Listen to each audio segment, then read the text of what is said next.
It's a topic that gets many people talking, refugee resettlement. Good evening, everyone. I'm Brian Colleran. I'm Stephanie Gorin. As the crisis in Syria continues, Rutland's mayor says the city is preparing to resettle 100 refugees over the course of a year, with the first ones expected to arrive next month.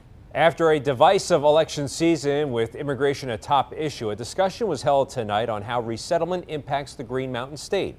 NBC5's Renee Wunderlich joins us live from St. Michael's College, where this discussion took place tonight. Renee. Well, Brian, the panel discussed not just the Syrian crisis, but also the refugee resettlement program and the possibility of that changing, if at all, under future President Donald Trump.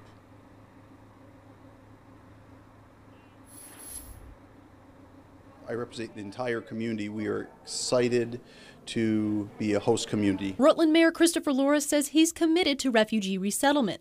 Loris, along with Winooski Superintendent Sean McMahon and former U.S. Ambassador to Syria Robert Ford, spoke Monday night at the Vermont Council on World Affairs annual meeting held at St. Michael's College. As important it is that we embrace refugee resettlement from a compassionate humanitarian perspective, as I said, it's equally important that from an economic development perspective, a cultural perspective, we embrace refugee resettlement. There, some audience members expressed concern over how resettlement could be affected under President-elect Donald Trump. The unknowns associated with the election of Donald J. Have not slowed us down and have not slowed down refugee resettlement initiative in Rutland. Staff at the U.S. Committee for Refugees and Immigrants say they are on schedule to bring 100 Syrians to Rutland starting as early as January. Ford says this is a good step and that the U.S. should accept more refugees, but the resettlement strategy is not a permanent solution. The solution to the crisis in Syria, the solution to the crisis in Iraq, the solution to the crisis in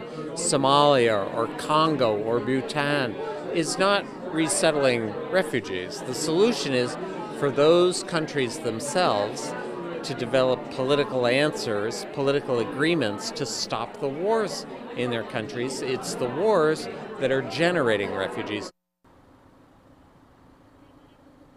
Now, staff I spoke with earlier today at the Vermont Refugee Resettlement Program say they have not placed any families just yet. They are, however, they say hiring staff for the resettlement process down in Rutland. They'll be doing that this week, and that originally we were under the impression that refugees might be coming as early as this month in December. Staff now tell me that they're more looking towards January for that resettlement process to begin. But again, a lot of dates up in the air. It should be noted that President-elect Donald Trump will take the oath of office January 20th.